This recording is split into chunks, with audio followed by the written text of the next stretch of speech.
Ladies and gentlemen, Simon Phoenix checking back in, guys. I know it's been a minute since I did the last video. Been testing rifles. Actually, I've been sighting all my rifles in, re-sighting all my rifles in. Today I'm going over my hunting rig, man. This is my pig popper. I built this to be solely as a hunting rig. I'm gonna maybe build me a 308 probably later on in life, man. Just not right now. It's too much to build a 308. I used to be able to want to build a 308, but I can build a good 308 at a reasonable cost, about $1,000. Now to build a good 308, if you can get parts, is gonna be 15 to 1600 bucks, man. So I'm gonna wait. I'm gonna be patient. I'm gonna wait. I already started buying 308 ammo.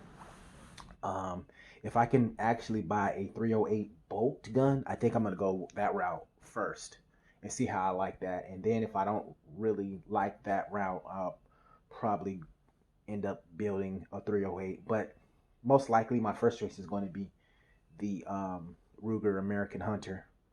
So I'm probably going to go with that. And that way I don't have to do too much. I don't have to buy bolt carrier groups or um, mags and all that good stuff, you know. But anyways, I digress, guys. This is my 7.62 by 39 18-inch build.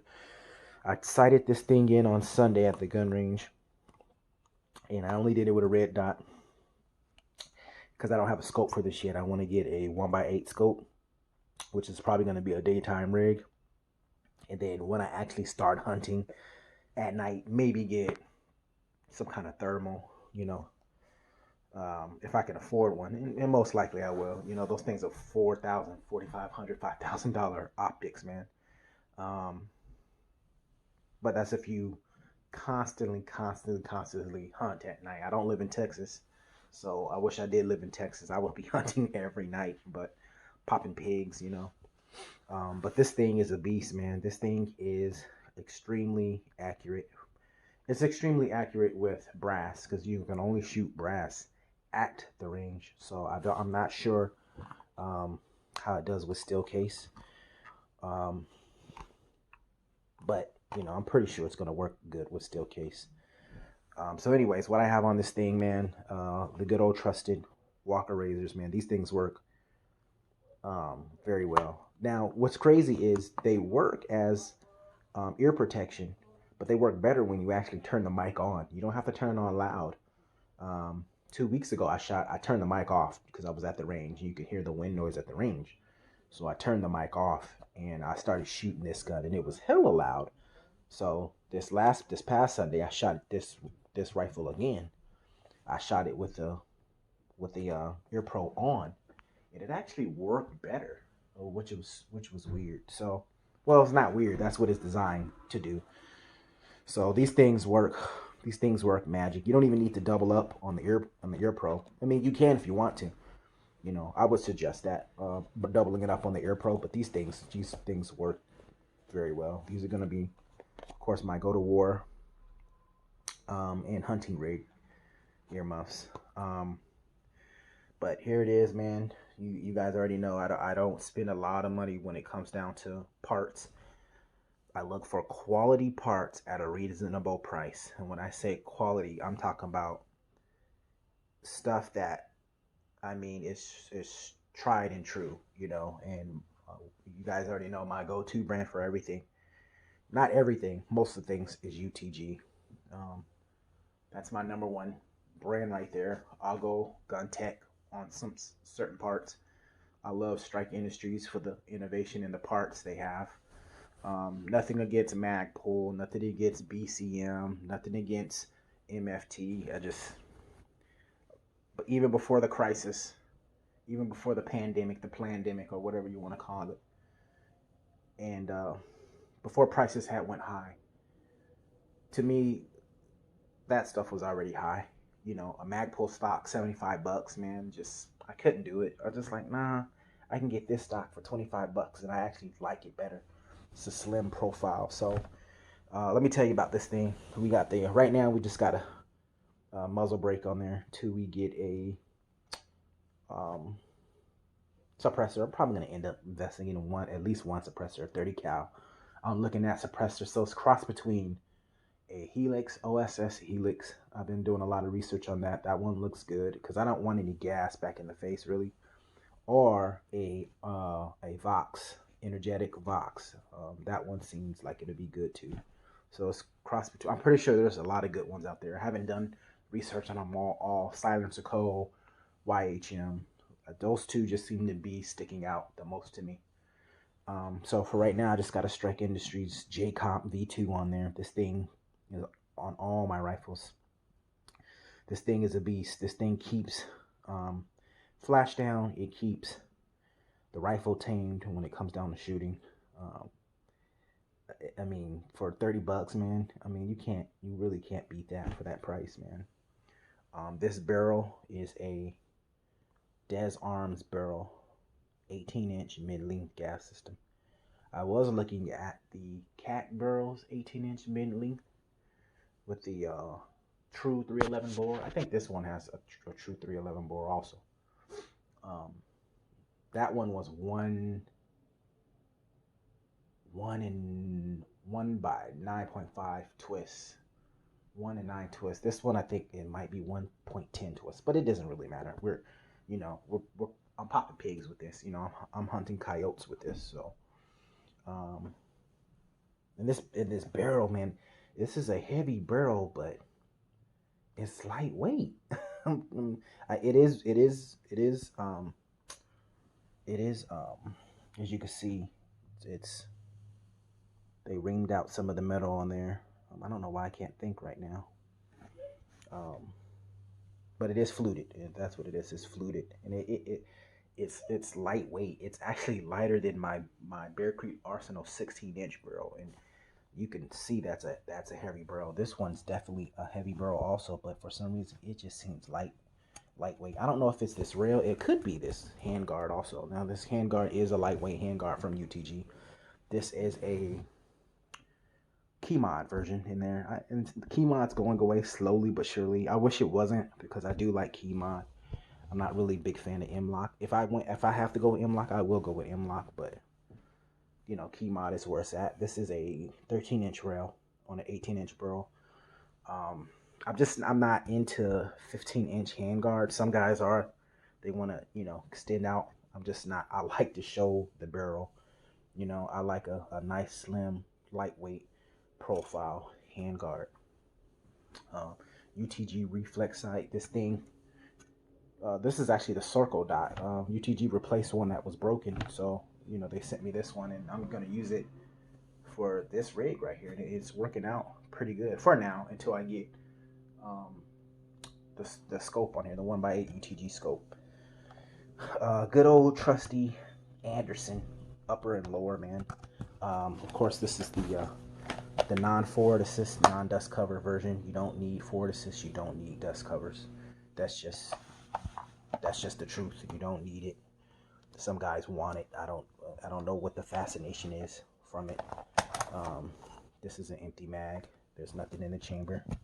Should have done that already, but I can't open it right now. So, yeah, good old trusty Anderson upper and a lower. My favorite grip of all time is the AT. Y'all have big hands, so this thing fits my hand very well, and it also helps me place my fingertip right at the trigger here. And this is a QMS trigger. This is a probably 5.5 pound trigger. That's good enough for me when it comes down to hunting. I do like CMC triggers. I do have a CMC trigger in my home defense rig right here, 3.5 pound. And that's my M&P 1522. That's the best home defense rig you can go with. Shotguns are great. 9mm are great. 5.56 is great. But practical use for this rig, put some 40 grains in there as a home defense. Yes, it just works. Just works well. Bolt carrier group in here is a Black Arms.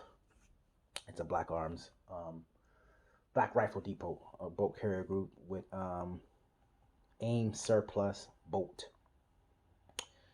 It's an AIM surplus bolt in there. Let me see if I can show you guys. Probably not. Yeah, nickel boron any surplus bolt in there. I went with, you know, standard buffer stock, probably a Gun Tech one, and a UTG stock. I love these stocks, man. 25 bucks for the stock is solid. It seems like they're doing away with these too, man. I think these might be going away. I'm like, hold on, man. Maybe UTG's coming out with some new stuff, but these are going for $21 right now on a website. And I'm just like, should I buy more? You know, just to buy it? But I'm not sure, man. I don't know. Sorry, my video turned out blacked out on me. Anyways, to continue, what I'm running on the inside of this thing is an H3 buffer with a Damage Industries spring in here. Now, I used to run the Strike Industry string, flat wire spring in here, and for some reason, I mean, I love that spring, but it makes this cheese grater noise on this thing. Now, it doesn't have, it takes away the twang, but it has this cheese grater, like shredding sound on this buffer tube when you rack it back. It's really loud. And I was like, you know what? I don't really like that. You know, so I had ordered four. I had ordered 4 of the Damage Industries silicone springs, and to give it more tension, I just stretched that spring out and made it the same length as the flat wire spring. And this thing is shooting like a beast, man. The ejection pattern on this thing is about 4 o'clock, and I love that 4 o'clock pattern on this type of rifle is just the best. Another trick I did was I took the O-ring out of the bolt carrier group and just running the little plunger and the spring in there. Took the O-ring out, and it's just running reliable right now. And then of course you need extra bolts. You need extra bolts just in case something happens to this bolt. But this bolt's holding up right now. I mean, I only shot, what, 40 rounds with it. So, and got to slow down on that because ammo is scarce right now, especially 7.62 by 39, man. So, the mags I'm running are the ASC magazines, the 20 round magazines for this rig. And what I did to upgrade them was I added the MAGPUL. Now, I'm not totally against MAGPUL. I just don't prefer their stuff. But I like these MAGPUL range plates.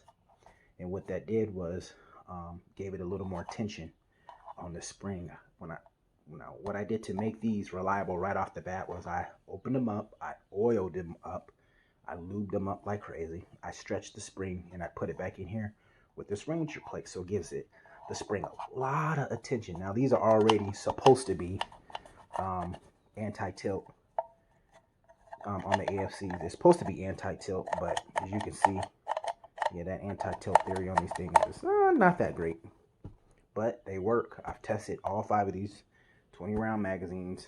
I didn't lose any capacity. I put 20 rounds in there. No jams, no hiccups on any of these. They work just fine, man. So this is the setup right here, man, for my hog hunting rig. So as far as building more, like I said, the 308, I may build a 308. I don't know. I may go with a bolt gun.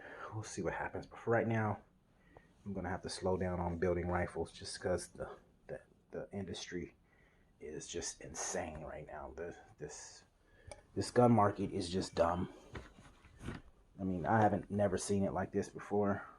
But I didn't get into guns until 2015, so you know. But to see it the way it is now, it's just sad, dude. I don't want to order any parts. I don't want to buy any ammo because the prices are just dumb. Now I did buy 100 rounds. No, I bought 1,000 rounds of 22 LR from the auction on Saturday from a guy. I gave him $100 for 1,000 rounds. At the climate, at the rate 22 is going right now, 22 LR, I mean, the cheapest you could find it online is like 17, 18 cents a round. So this was 10 cents a round. You know, when I thought about it, I could have talked him down 20 more bucks, but I was just happy to get it because I'm going to be using my 22 to plank more and try to save on some ammo. And yeah, man, enjoy, man. I want to see more 7.62 by 39 builds, any AR builds, period. I just want to see builds. That's what I look for on YouTube is builds, builds, builds. I go to gun channels to look for builds, and when I do go to gun channels, everybody's talking about HR-127 and this and that and this gun build and this gun build. Guys, if we keep giving these fuckers attention, then we're just playing right into their hands. If we ignore them and their stupid laws and their stupid bills that they come up with on pen on paper, these guys, people have no domain over you. They reign over you and they control you and they rule you because you guys keep letting these people get your pennies in a bunch discombobulated. Here, look, here's my mags, here's my rifle. I'm good. I don't care what Biden's doing. I don't care what Biden's saying. I don't care what the ATF is doing or what the ATF is saying. You know, I live by the golden rule, man. Just be kind to people and be nice to people and treat people like you want to be treated. All the rest of that shit is going out the window, man. If I want to build an SPR, I'm going to build an SPR and put a stock on it. You know, I just, the reason why I haven't is because I hate short barrel rifles, period, point blank. Short barrel rifles are retarded to me, you know. Do they have its niche? Do they have its place? Yes, they do. You know, 300 blackout, suppressed, great. You know, you know, you're running 77 grains on a 5.56 or whatever. I'm just not interested in short barrel rifles. If I was to build a short barrel rifle, and maybe one day I will, it's going to be a 9mm. 11.5 inch, 9mm. You know what I'm saying? That's it. I mean, these guys are getting to 7-inch barrels and 8-inch barrels and putting 11-inch forearms on them. So it's like, you know, handguards. I'm like, what the hell is going on in this world? But to each its own, man. I'm glad you guys have your guns. I'm glad you're building what you want to build. I'm glad you own what you own, you know. So just some ideas for the new guys. And maybe some, you know, 10-year guys.